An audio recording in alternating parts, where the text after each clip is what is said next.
رمضان شریف میں 3-4 چیزوں کا خاص خیال رکھنا ہے ہم نے، خاص۔ ایک تو رمضان شریف میں قرآن پاک سے خاص محبت فرمائیں، شہر رمضان الذی انزل فیہ القرآن، خاص محبت۔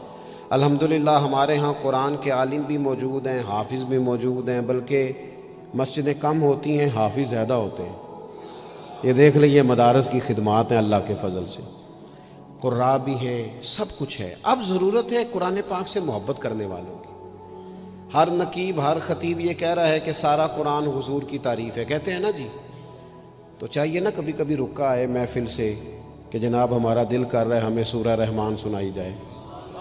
کبھی کبھی یہ رکے آتے ہیں نا فرمائشی رکے، یہ نعت پڑھے، یہ تو جب سب کہہ رہے ہیں یہ حضور کی نعت ہے سارا قرآن، تو کو رکا آنا چاہیے نا، آج سورہ حامیم سجدہ کی تلاوت سنائی جائے، آنے چاہیے نا یہ والے رکے بھی، صحیح کہہ رہا ہوں نا؟ تو خوب ارادہ کریں کہ قرآن مجید سننا ہے۔ ہم کھڑے رہتے ہیں، ہم کھڑے رہتے ہیں، پاسپورٹ کے دفتر بھی 1.5 گھنٹہ لوگ کھڑے ہیں، شناختی کارڈ کے دفتر میں بھی کھڑے، امیگریشن کی لائنوں میں بھی کھڑے۔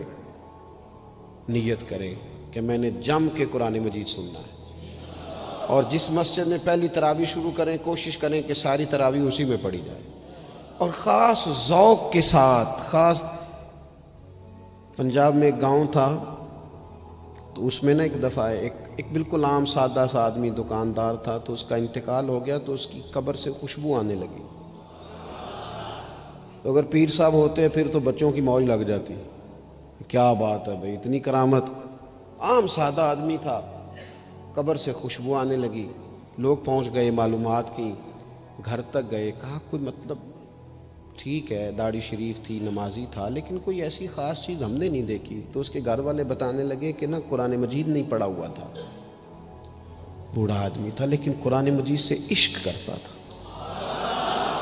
کئی گھنٹے قرآن مجید کو وضو کر کے اپنے پاس رکھتا اور پھر انگلیاں چلاتا اور کہتا میرے مالک نے میرے لیے جو بھی فرمایا ہے حق اور سچ ہی فرمایا ہے۔ اسے چومتا، پیار کرتا۔ اللہ نے یہ اعزاز دیا کہ اگر انتقال ہوا تو قبر کی مٹی سے بھی خوشبو آنی شروع ہو گئی۔ خدا را قرآن پاک سے پیار کریں، خوب ذوق بنائیں کہ ہم نے قرآن مجید کو سننا ہے۔ دوسری میری گزارش یہ ہے آپ حضرات سے کہ سحری میں اٹھنا تو ہے ہی، سودا لینے کے لیے بھی جانا ہے، ہمارے ہاں دہی دودھ کے لیے بھی لوگ صبح صبح جاتے ہیں، تو ایسا نہ کریں کہ تھوڑا 10 منٹ اور جلدی اٹھ جائیں اور پورا رمضان تہجد کی نماز پڑھیں۔ بڑی پسند ہے نبی کریم کو تہجد کی نماز۔ صبح اگر 2 رکعتیں نصیب ہو جائیں تو نبی کریم علیہ السلام نے فرمایا جب جوان آدمی تہجد کے لیے کھڑا ہوتا ہے تو اللہ فرشتوں کے سامنے فخر فرماتا ہے۔ یہ ضرور عادت بنائیں، صبح جن لوگوں کو چند نفل نصیب ہو جائیں اور پھر وہ دعا مانگیں، ایک تو رمضان پھر تہجد کا ٹائم، اس ذوق کو۔ اور تیسری گزارش میری یہ ہے، غریب آدمی جو ہوتا ہے وہ سمجھدار نہیں ہوتا، چونکہ عقل مند ہونے کے لیے تو پیسے ہونا بھی تو ضروری ہے نا۔ میں نے دیکھا ہے کہ بالکل ان پڑھ آدمی ہو لیکن سیٹھ ہو نا، تو بڑے بڑے سیانے لوگوں کو نصیحتیں کر رہا ہوتا ہے اور اس کی سنی بھی جا رہی ہوتی۔ میری غربت نے کیا مجھ کو زمانے میں بدنام، تیری دولت نے تیرے عیب چھپا رکھے۔ یہ نا غریب آدمی، اگر سیانے ہوتے تو وہ بھی مالدار نہ ہوتے، یہ نہیں سمجھدار ہوتے، یہ بیچارے کمزور ہی اس لیے رہ جاتے ہیں کہ ان کو چالاکیاں، تیزیاں الا ماشاءاللہ نہیں آتی۔ تو کئی دفعہ غریب تکلیف بھی دیتا ہے، جب آپ کچھ بانٹنے لگتے ہیں، جب کچھ آپ دینے لگتے ہیں تو کچھ چیزیں محسوس بھی ہوتی ہیں۔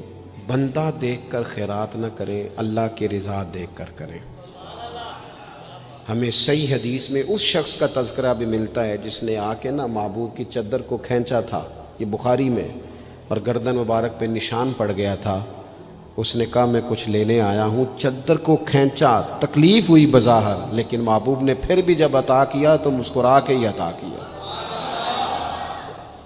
غریب آدمی تکلیف میں ہے، مہنگائی نے آزمائش پیدا کر دی ہے۔ تھوڑے سے امیر لوگ اگر اپنے اخراجات میں کمی لائیں، اگر جو عید پر 6 جوڑے بنواتا ہے وہ 2-4 سے گزارا کر لے، تھوڑا سا اپنے اخراجات کو کم کر کے صرف اپنے رشتہ داروں میں، اپنے دائیں بائیں تھوڑی سی توجہ کریں۔ اور ایک بات کا ضرور خیال فرمائیں،